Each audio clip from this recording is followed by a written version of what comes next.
सबसे पहली बात है, हम जब कहते हैं तो कोई समझ नहीं रहा, ब्रह्मचर्य की रक्षा की जाए। ब्रह्मचर्य बहुत बड़ा अमृत तत्व है। ये मूर्खता के कारण लोग इसे ध्यान नहीं देते हैं। एक ने तो कहा कि संसार में अब यही सुख है, तुम भी उसमें भी कह रहे हो कि ऐसा। हम भाई तुम्हें सुखी करने के लिए कह रहे, दुखी करने के लिए तो नहीं कह रहे ना। हम तुम्हारे दुश्मन नहीं है, तुम्हारे मित्र हैं। तुम्हारा मन तुम्हें गलत रास्ता दे सकता है, लेकिन हम तुम्हें गलत रास्ता नहीं दे रहे। तुम सदगृहस्थ हो तो संयम से चलो। सदगृहस्थी में भी एक से आप सोचो, आप रात दिन पशुता का व्यवहार करके मलिन मन के द्वारा शांति प्राप्त करना चाहते हो, आनंद की अनुभूति करना चाहते हो, कैसे हो सकता है? आप जब बीमार हो, आज नहीं आज तुम्हारी यौवन अवस्था तुम्हें समझ में नहीं आ रहा, लेकिन ये तुम्हारी आदत तुमको कल कहाँ पहुंचा देगी तुम्हें पता नहीं। जब पहुंच जाओगे तब कोई रास्ता नहीं। कितने ऐसे बच्चे हैं जो इस बात में दुखी है कि मैं क्या करूं, आत्महत्या कर लूं, ऐसे आते हैं। कितने प्रश्न ऐसे आते हैं कि क्या मैं आत्महत्या कर लूं। देखो पहुंचा दिया, यहाँ आपके मन ने वहां पहुंचा दिया जो अंतिम दुर्गति का केंद्र है। यदि आप गृहस्थ हैं तो 5 बजे तक उठ जाए, इतनी छूट। मान लो आप रात्रि में 11, साढ़े 11 बजे या 5-12 बजे सोते तो 5 घंटे।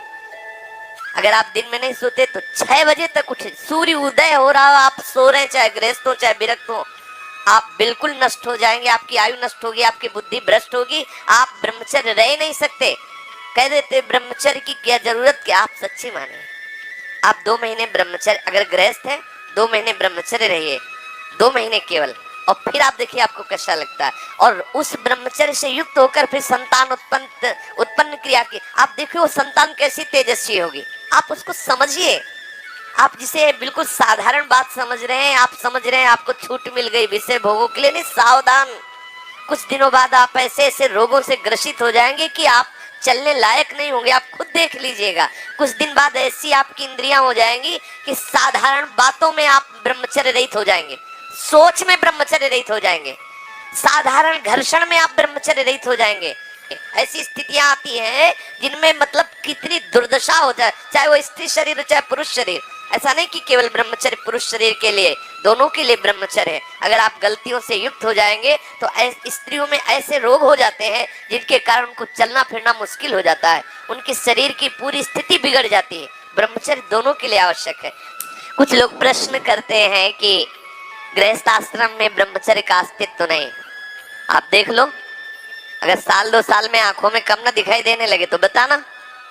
अगर घुटने दर्द करें, कमर दर्द करे, चलने पर आपको चक्कर आने लगे, देखना, खुद देखना।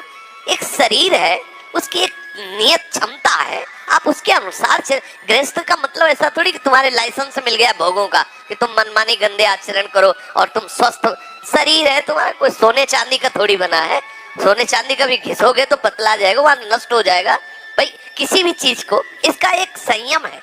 देखो हमने पढ़ा है, शास्त्रों में भी पढ़ा है, जब भगवान गरुड़ जी की उत्पत्ति करने का संकल्प हुआ ना कश्यप जी को, तो 10,000 वर्ष तक ब्रह्मचर्य रहे। और फिर जब माता विंता के गर्भ में आधान किया तो अरुण और गरुड़ जैसे महापुरुष पैदा हुए। अगर आप 5 वर्ष ब्रह्मचर्य रहे केवल इसलिए कि जो हमारी संतान हो वो बहुत देशभक्त, हरिभक्त, बलवान, विद्वान, ज्ञानवान हो, और आप नियम से दोनों भजन करो, और 5 वर्ष बाद गर्भाधान करके संतान उत्पत्ति के शास्त्र सिद्धांत में अगर वो महापुरुष न पैदा हो तो बताना। अब ये खान पान ठीक नहीं, आचरण ठीक नहीं, पवित्र नहीं हो, एक किसान भी खेती को सुरक्षित और तैयार करता है तो उसमें अच्छी फसल होती है। तुमने ब्रह्मचर्य को जाना ही नहीं, इधर उधर से हर तरह से भ्रष्ट आचरण, अब वो संतान कैसे हुए? अब देखो हंसी मजाक की बात है, अब देखा गोदी में चश्मा लगा है, भगवान गोदी में है, शुगर है 500। अब बोलो इनको जवानी आएगी कभी? क्या हुआ?